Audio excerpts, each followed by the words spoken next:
Berapa banyak pemuda yang pada waktu itu yang memegang senjata hanya bisa dihitung jari. Nah, itu yang menunjukkan keberanian dan kenekatan dan kerelaan berkorban yang luar biasa.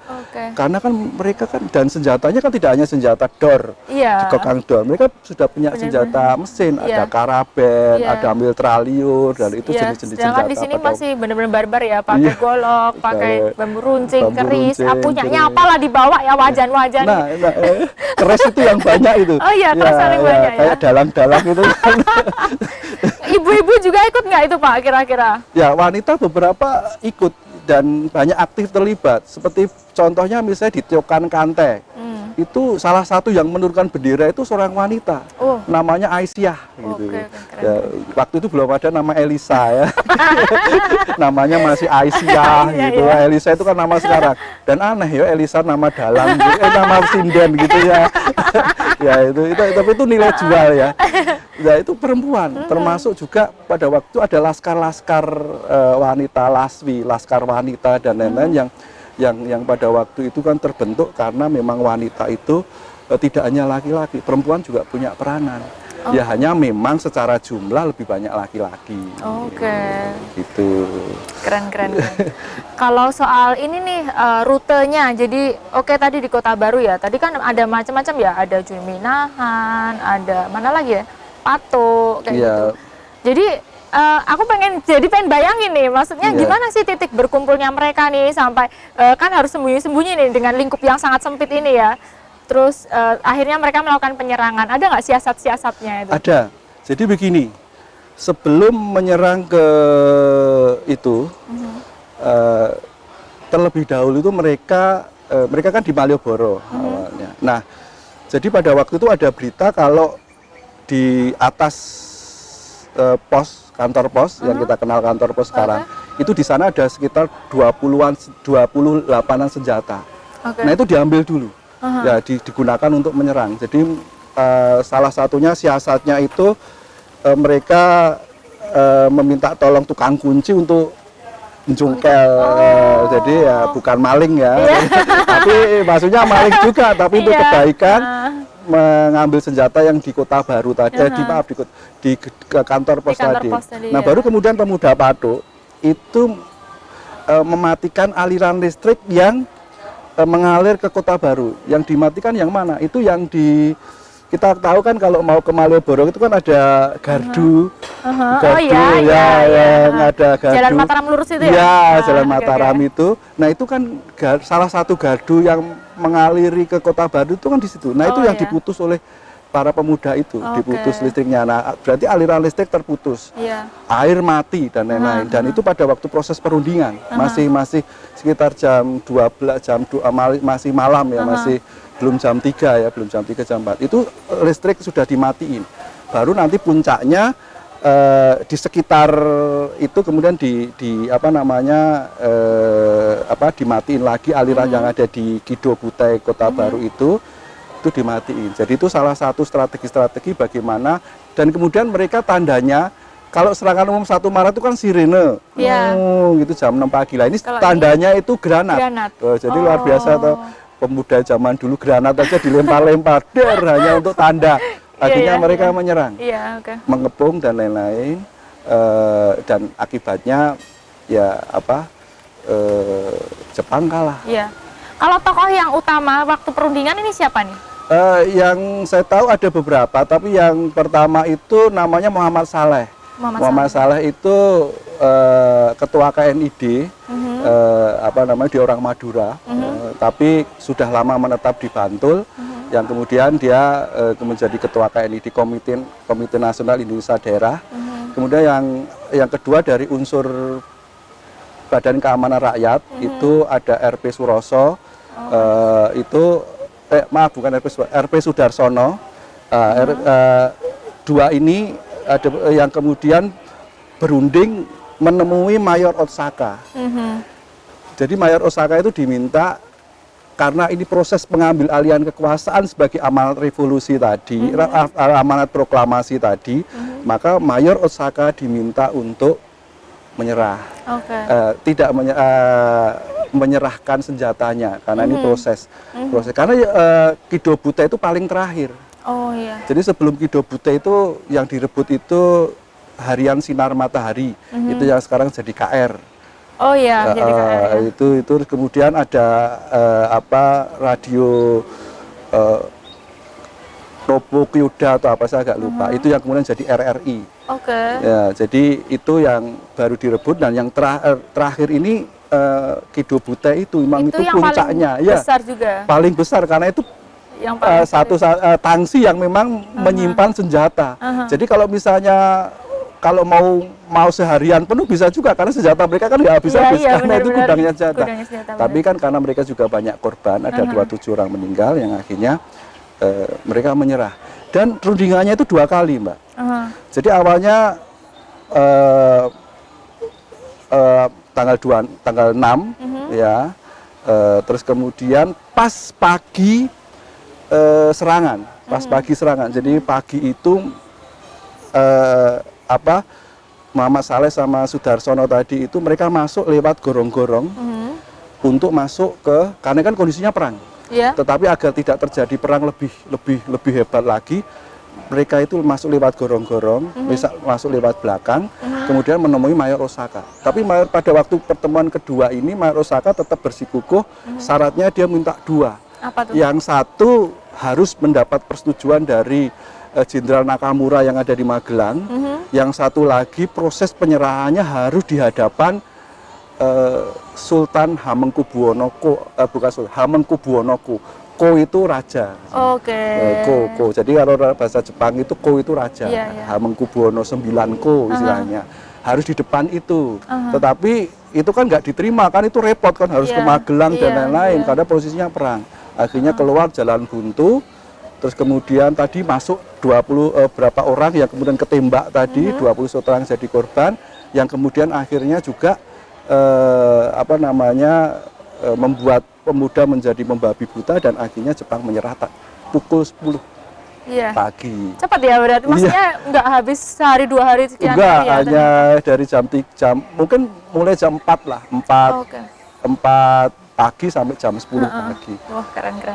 Terus perannya Sultan apa nih di sini? Waktu itu kan Sultan juga udah istilahnya ya beliau kayaknya juga mendukung kemerdekaan istilah waktu itu. Nah, terus perannya beliau dengan akhirnya terjadinya penyerbuan ini apa nih? Ya, Sultan peran dari konteks global. Jadi begini, Sultan ini luar biasa. Ya,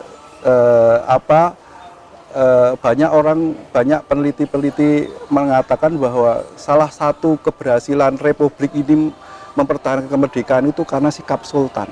Luar biasa. Ya, sikap Sultan. Nah, kita tahu bahwa setelah proklamasi tanggal 19 Agustus, Sultan itu mengirimkan kawat. Kawat itu Morse tadi ya, lewat surat telegram, bukan telegram sekarang ya. Telegram zaman dulu. Telegram zaman dulu itu ucapan selamat kepada Soekarno-Hatta sebagai presiden. Kemudian dan pada tanggal itu juga Sultan mengumpulkan seluruh komponen di masyarakat, para pemuda terutama, keamanan dan lain-lain, mereka pada satu arah bagaimana menciptakan keamanan di Yogyakarta. Jadi maksudnya bagaimana segala tindakan itu harus direncanakan dengan baik. Nah, kemudian Sultan juga mengantarkan kepada proses terbentuknya KNID dan BKR.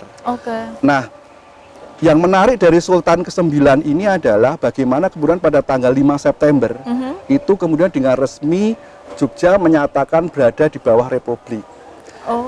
Yogyakarta merupakan daerah istimewa yang berada di bawah Republik. Nah, ini yang kemudian merupakan pengakuan yang menyatakan dan sehari kemudian tanggal 6 September itu ada utusan yaitu Maramis yang datang ke sini menerima pernyataan tadi. Jadi datang khusus dari Jakarta ke Jogja. Nah, untuk serangan Kota Baru, Sikido Kota Baru, kita tahu bahwa Sultan ini tanggal 19 tadi kan sudah mengorganisasikan pemuda-pemuda yang ada pada waktu itu agar satu komando. Nah, jadi salah satu serangan ini juga bagian dari restu Sultan pada proses pengambilan alihan kekuasaan. Jadi penyulutnya aja Sultan ya? Iya, Sultan yang kemudian, karena begini, memang secara tidak langsung Sultan memang tidak langsung mengatakan harus diserbu, tidak.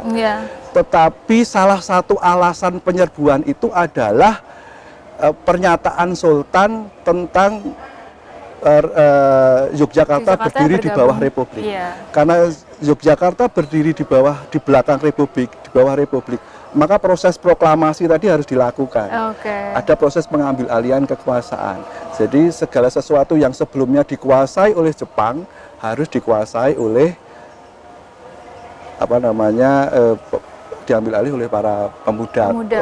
Atau RI lah, pejuang-pejuang lah. Keren lah wong Jogja lur. Waduh, keren dap. Ini tadi ceritanya ya udah panjang diceritain ya tentang serbuan Kota Baru nih. Gimana, menarik kan orang-orang di zaman dulu dengan keadaannya, dengan keminimalan istilahnya punyanya minimalnya senjata kayak gitu. Mereka tetap melakukan hal-hal dengan semangat yang berkobar gitu, tetap melakukan kemerdekaan, perjuangan kemerdekaan gitu. Nah, terus saya mau ini nih, kan tadi udah panjang lebar ya, jadi pengen tanya apa sih dampaknya peristiwa serbuan Kota Baru itu terhadap kota Jogja yang dulu, juga untuk Jepang juga. Terus akhirnya juga ini berdampak untuk kita yang sekarang nih, kayak gitu. Ya, gini, yang pasti dengan direbutnya kantor Kido Butai di Kota Baru tadi, kemudian senjatanya dilucuti, maka ruang Jogja itu menjadi milik orang Jogja.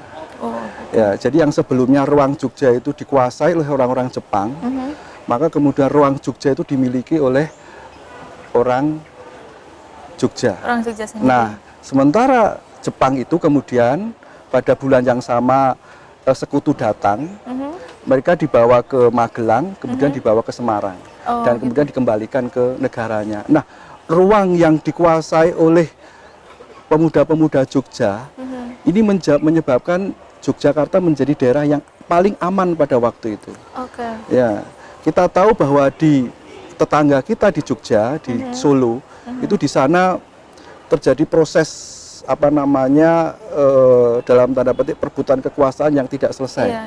Nah, sementara di Jogja dengan dikuasainya ruang Jogja oleh para pemuda, oleh para pejuang, atas koordinasi yang baik dari Sultan, maka Jogja menjadi aman, dan itu berimbas kepada bagaimana kemudian Jogja adalah kota yang paling memungkinkan untuk dijadikan ibu kota.